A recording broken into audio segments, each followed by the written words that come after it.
The presidential compressed natural gas, a federal government program to promote the use of CNG as a cleaner burning alternative fuel for vehicles. With over 10 million vehicles on the roads and more than half being used for commercial purposes in Nigeria, government believes it will be a good alternative, and that has informed the stakeholders meeting in Ilorin, the Kwara State capital. Here, there are members of the transport unions and government officials from other states like Ekiti, Ondo, Kogi, and Osun. There are about 10 million PMS-run vehicles in Nigeria out of about 12 million vehicles. About half of them are used for commercial purposes. And they move about 90% of Nigerian population.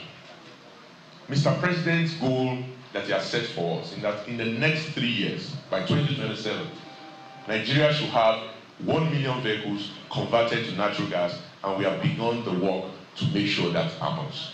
The Ekiti State Commissioner for Transportation, Kolawole Ajobiewe, believes that the CNG conversion program would alleviate suffering of the transporters, while the acting national president of National Union of Road Transport Workers expresses the group's readiness to embrace the new initiative, but has a few concerns.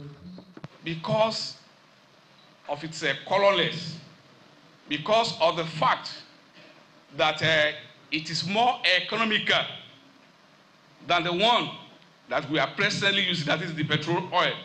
This one is natural, and it will help even our vehicle, the engine, to even last longer than before. Our challenge is that how are we going to convert the existing vehicle we are using? Because it will be very hard. It will be very hard for government to provide us another new set of vehicles where the one we are using, we are going to put aside. We have to do the conversation. And while doing that, we want the assurance. We want assurance that the conversion will be very, very good to us.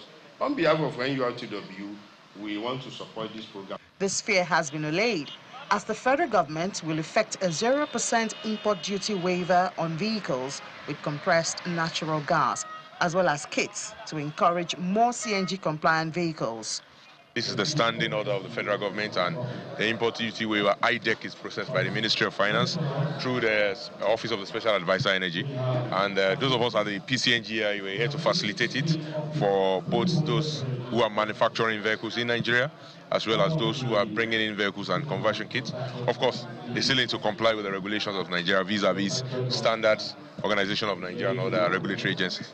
The PICNG boss adds that the waiver will save Nigeria about $2.5 to $3.5 billion every year and get the country off almost 10 million liters of petrol from its current usage.